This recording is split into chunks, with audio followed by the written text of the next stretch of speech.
Easter weekend 1938, and racing happened here at Mount Panorama 8 decades later, and a place that was originally built for Sunday drivers is now a mecca of motorsport. On this glorious Easter Sunday, when you could not have asked for a better day, there is not a cloud in the sky in the central west of New South Wales here at Mount Panorama.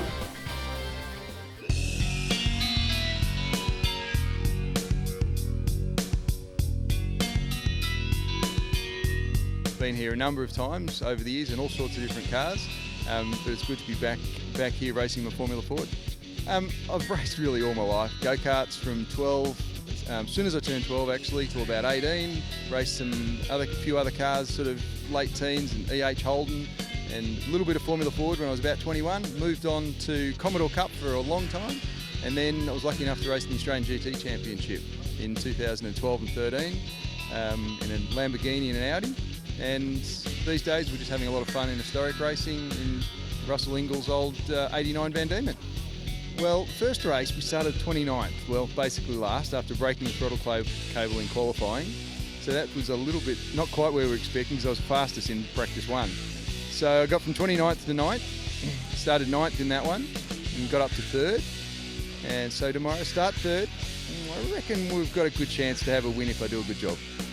This is the first time I've ever raced at Bathurst, so yesterday I must say that I was feeling a little bit anxious after qualifying, etc. But I've got to say it's been just the most amazing day. The only word that I've got to describe it is biblical. This place is incredible. I've just really enjoyed it, and I think that's what you've got to do, is you just got to take the moment and enjoy it. Race 1 I went really well. I actually moved forward, and I moved forward in race 2, so really that's my main aim, and I've got all 4 parts of the car back together, so that's me done for the day, and I'm wrapped. I only started 4 years ago as an older, I suppose, starter, but I obviously grew up at the race circuit just with family and things like that. But I don't know, it's that little itch that needed to be scratched, I suppose. And I've always really enjoyed, the feeling of speed and really testing yourself and challenging yourself. So, 4 or 5 years ago, my husband and my dad decided, right, well, let's buy some Formula Fords and go racing. Because that's the beauty about the historic Formula Ford, is that you get to actually go and race with your mates and your family. And it's all about fun and socialising, but you're going out there and you're having a dip. So, look, it's been a real challenge. It's 4 years. I didn't do any karts or anything like that. My dad literally slapped me on the arse and said, just go out and drive the bloody thing, and that's literally how it started. My poor mum, about 30 years ago, had a really debilitating stroke, which left her completely disabled and without her speech. So about 4 or 5 years ago, I decided I'd start my own charity, which is called FAST, Racing Against Stroke. And it's fantastic because FAST is actually the acronym for face, arm, speech, time to call. So it's so cool that I can actually tie that in with going fast, and so it's just about getting the message out about that. And, if I can save a couple of lives just from people saying, gosh, there's Claire, there's the fast. If anything happens at home, at least I know what all that means. So I had 2 phone calls last year with people that actually said, you saved my life, or my partner's life, because I'd actually seen you racing. So job done, job done. I was born in Sydney, grew up in Sydney, did a mechanics degree at UTS, and then at the end of that, a guy that I knew had a Formula Ford for hire, and offered me a drive. So I did a bit of Formula Fording in 83 and 84. Found out I wasn't good enough, packed it in, went on a 2-year working holiday to the UK, ended up staying 20 years designing racing cars. I got a job with Reynard Motorsport in Bicester, and this is the first car I designed.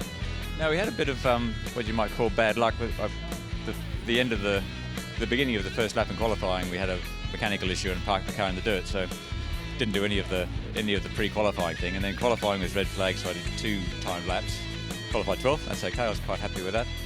And then this morning on the way to the first corner, I got run off the track into the dirt, so I came around about 26th and worked my way back up to 11th or 12th or something. And that's where I started this afternoon's race, and that's where I finished, like 10th maybe. So that's sort of my spot, really. So I started out go-karting when I was roughly around 9-10 years old in 2002, and then moved up into historic Formula Ford in, I'd say it was about 07, 08 when I was 15, 16. I couldn't obviously get a licence for competition until I was around 16. So we did some practice in historic Formula Ford, and eventually we did a couple of years of that. And then in 2013 I moved up to State Formula Ford, where I won the series in my debut year. And then after that, we moved into National Formula Ford 1600, where sadly an engine trouble ironically caused a bit of an issue, and I was unable to finish that year, so I became runner-up. And in 2015, I won the series. Yeah, so in race 1, we started on pole. Obviously, the start was very slow. Got off the grid, and the car just bogged down. I was later told that there was water on the track, and that could have been an issue to it. We raced competitively with the top 3. We fought back and forth very fierce, and we were in contention all the way up to about lap 4, where the engine decided to cease its action, and I shut it down accordingly as the engine was starting to make a noise, and obviously not sounding right. And I ended up in pit lane with a lot of fire marshals around. They were very concerned, but fire marshals sometimes a bit too eager.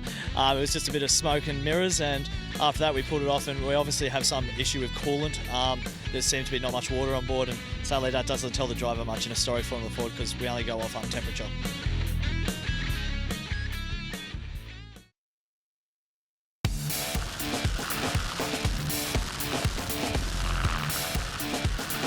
Probably quite synonymous that we have these cars on track this weekend. Of course, the historic Formula Fords for the first time. And joining myself, Brian Vanderwacker, up in commentary for this one this morning is category management's Lachlan Mansell. Good morning to you, mate. Good morning, Brian. Good morning, everybody here at Mount Panorama. Race number 3 of the weekend for the historic Formula Fords, presented by Factory Enterprises.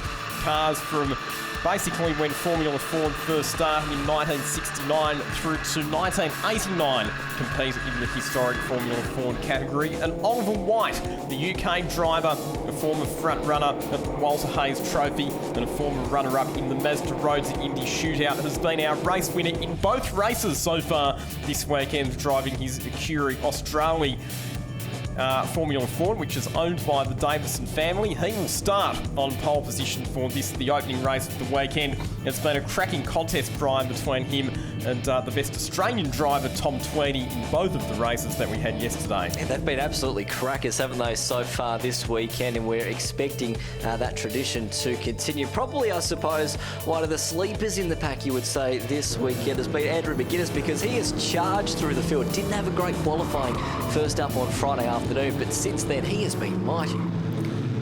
Set for the final race of the weekend for the historic Formula Ford, brought to us by Factory Enterprises here at Mount Panorama on a crisp Sunday morning. Happy Easter, Bathurst, happy Easter everybody. Lights out and away we go. Great start off pole position for Ollie White. Good start from Andrew McGuinness. Gary Watson making a move up on the outside from the second row of the grid as well. He's made a very strong start. All of the other drivers in the field have been talking about that car's straight line performance, and they jumped away very nicely indeed.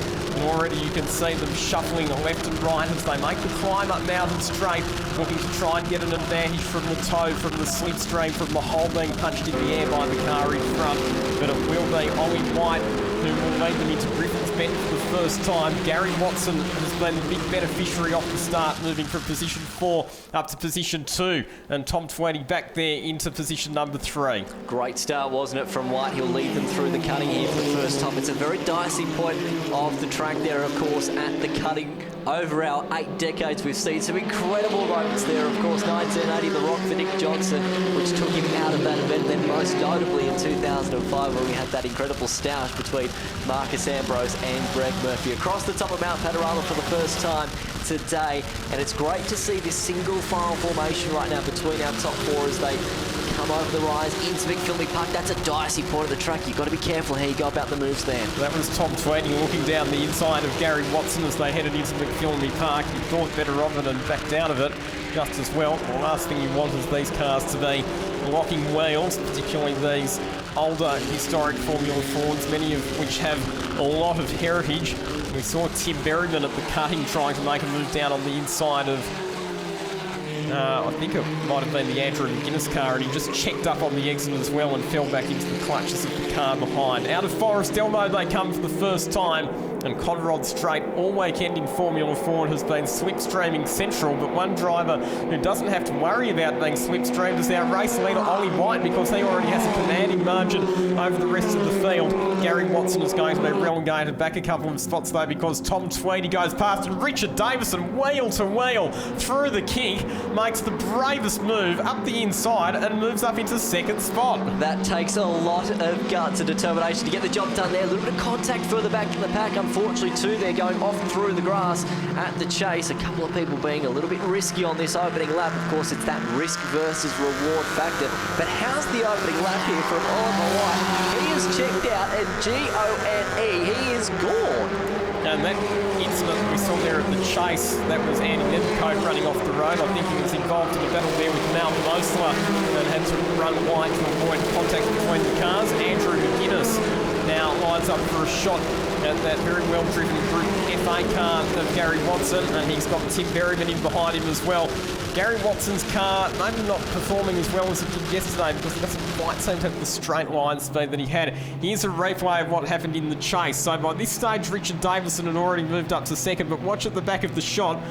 Down the inside, Malcolm Osler, big lock-up and great evasive action and awareness there for Andy Nethercote just to open up the steering and avoid contacts between those two cars. And it's often hard to see, isn't it, Lockie, in one of these Formula Fords because you've got graphic shots of it there going through Griffin's Bend. These mirrors on these cars are not, particularly big because, once you're in the confinements of a race car as well, sometimes it can often be hard to try and move that head around. And when you've got a small little window that you can see through that mirror, it can often be quite difficult.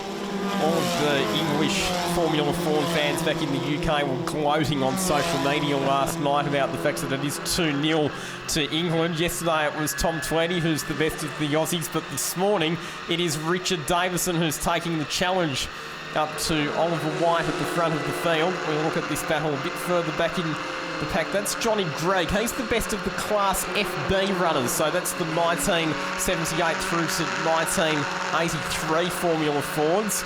And he and his wife Claire Gregg, who was the daughter of Chris Davison, are racing here on the mountain in historic Formula Ford this weekend.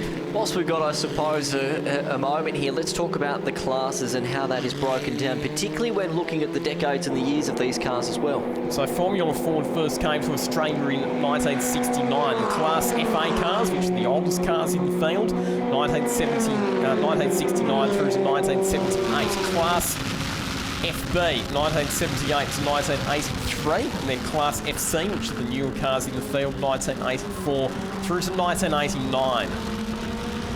Watching the cars once again coming through the chase. Glorious morning, as we mentioned at the opening here at Mount Panorama. It's set up for a brilliant day. Some pretty warm conditions, which are going to play a factor once we get to the race this afternoon. How's this move at the moment? Round the outside from Thomas Tweedy going into Murray's corner. It's not often that you see that done, in fact, at that particular point of the racetrack, but he got the job done. And right now, the margin from first back to second is at 0.8 of a second. Then you've got this fight for position 2, and it's all or nothing between Tweedy and Davison. That was incredible. I don't think I've ever seen a move come off around the outside into Murray's corner, but Tom Tweedy just so confident under brakes there and was able to brake later and harder than Richard Davison on the outside into Murray's corner. He moves up into second spot. What those two drivers have to do is start working together and see if they can catch up to Ollie White, who currently leads this race by 0.8 of a second. Fastest lap of the race was set by Tom Tweedy, though, last time around at a 2-minute 29.5. Gee, these two are really dicing hard, aren't they, at the moment? In fact, it looks like Davison has got back past Tweedy here once again, so he must have got that slipstream going up Mountain Straight there as well. You've probably got to say that these two really need to try and work with each other now to try and catch a leader, because each and every time they keep passing each other, Ollie White will just be looking in that mirror, smiling and thinking, hey, yeah, you boys keep doing that. I'll keep squeaking away here at the moment and try and pull away as the race leader. As we called it before, the margin from first back to second, currently 0.8 of a second, and we're reaching that halfway point right now. There's no doubt that Tom Tweedy's quick across the top of the mountain, and you'd expect that from a driver who's had experience in all different types of race cars, including F3 cars and Porsche Carrera Cup cars and even Supercars Development Series cars. But he said to me yesterday that he felt that he didn't quite have the straight line performance of some of the other cars this weekend, and that's working to his detriment here at the Mount Panorama circuit, where straight line performance is so important. Richard Davison, interesting story there as well, because he is, as I mentioned, the father of Alex Davison and also Will Davison, the two-time Bathurst 1000 winner and 2001 Australian Formula Ford champion. But up until Friday practice, Richard had never actually turned laps in anger around Mount Panorama. So he's doing really well to be running in the top three, as we see another change in second position.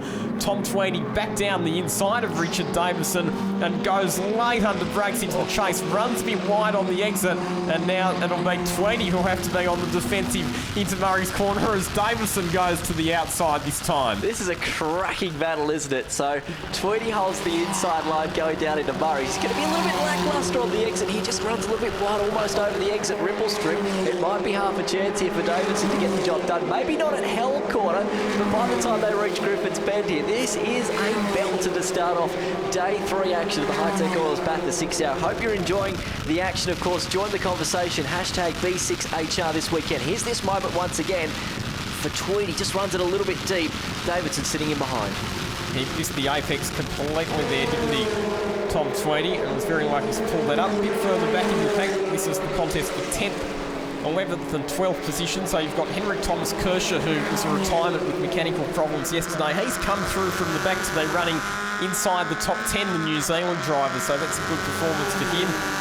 As this dice continues between Davison and Tweedy. Davison back ahead, so he must have made the move ahead of Tweedy up Mountain Straight.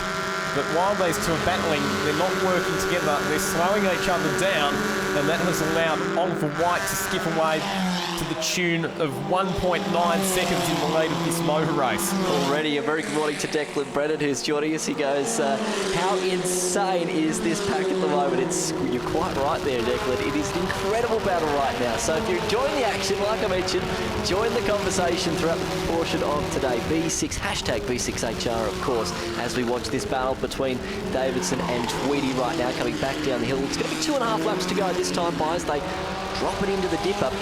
I reckon, Lockie, don't count out the fact of Andrew McGuinness here in car number 2 closing in here at the moment, because he's not too far away from this battle pack right now. No, if anything, the cars that are going to benefit from this battle between Davison and Tweedy are the cars behind, including Andrew McGuinness and Gary Watson. And we've had a crash, unfortunately, up the top of the mountain for James Harvey. That's one of the other English drivers in the field, in the wall hard. And that's coming down over Skyline by the looks of it on the run down into the S's. And with that car in that position, you would have to say that, yep, this will trigger a safety car. And in fact, our computer timing in the commentary box went bright yellow just as I opened my mouth to make that remark. And look at this wheel bouncing down, going down into the dipper as well. So very sizable damage, unfortunately. Got to be careful with these other cars passing as well.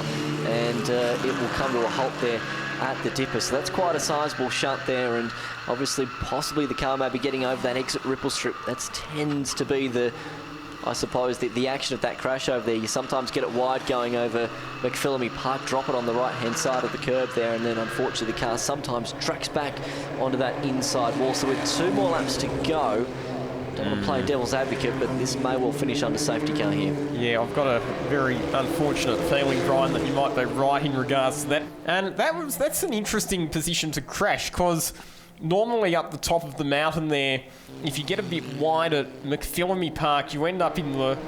You can overcorrect and end up in the wall on the left-hand side of the track. So we haven't seen any replays yet, but I'm just speculating that might have been what's happened to James Harvey, but that's very unfortunate. That's one of the Acuri Australia cars as well. The Acuri Australia, which is the Davison-owned team, running a number of cars. So Henry Thomas Kirsch is in one of their cars as well.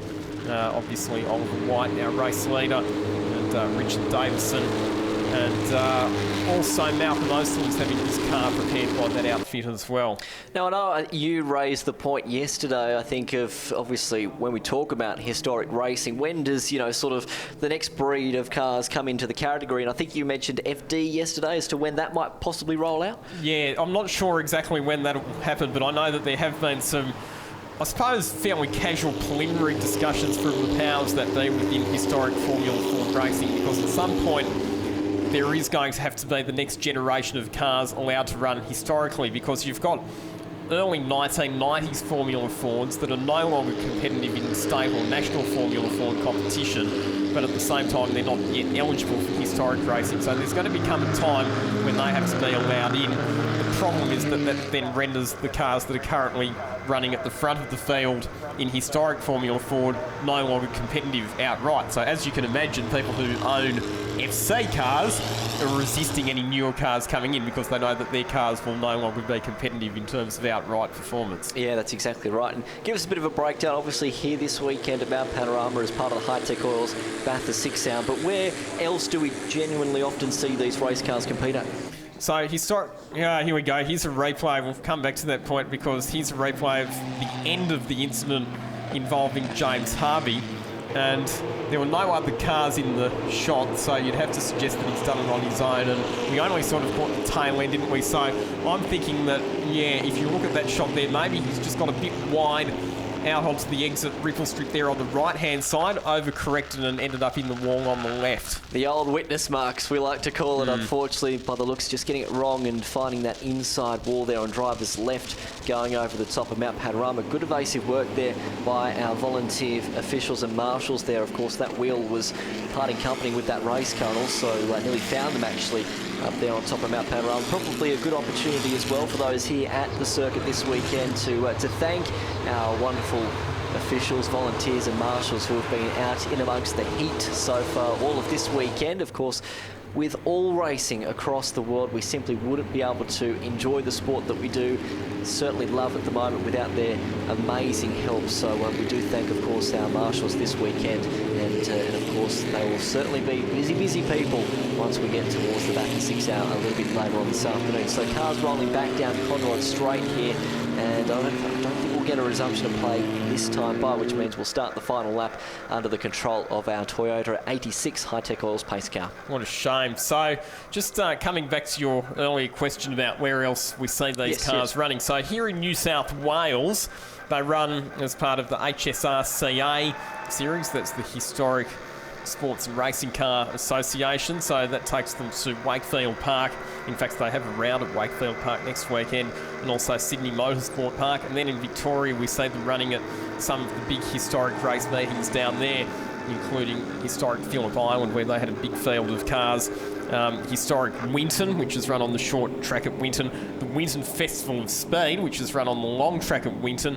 And also historic Sandown as well. So lots of places that these historic Formula Fords run. The other thing as well is that within the state championships in New South Wales and Victoria in particular, there is actually a historic class. So you do sometimes see some of the historic cars racing in the same race as the more modern cars. And as is the normal procedure here when we have a safety car finish here at Mount Panorama, the safety car will peel into pit lane and the field will be allowed to take the checkered flag out of Murray's corner, but they will be required to stay. In fact, no, the safety car is actually going to stay on the circuit, but it will be checkered flag this time around, so making it a clean sweep. He's come over from the UK. He's defeated all of the Aussie drivers on home soil. Congratulations to Oliver White. He is your round winner for the Factory Enterprises Historic Formula Ford races here at the hi-tec Oils Bathurst 6 Hour.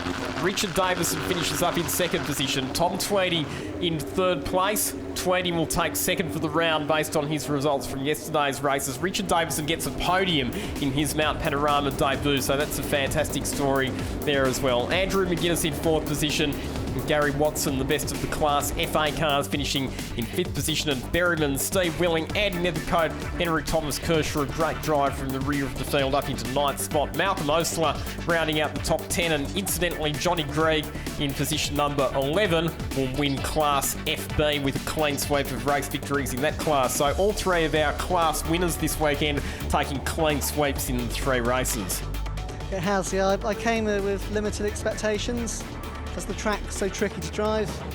There's a few of the guys that have done the track before, so I knew it was going to be tough, but yeah, it's a dream come true to win all three, so I'm really happy. Yeah, I've seen some footage on the internet, so I knew how full on it was. And to drive it in real life is amazing. It was definitely one of my bucket list tracks, so yeah, I'm delighted. What a drive from Ollie White. A clean sweep this weekend here at Mount Panorama Bathurst. Thanks so much for joining us at this glorious Mount Panorama precinct.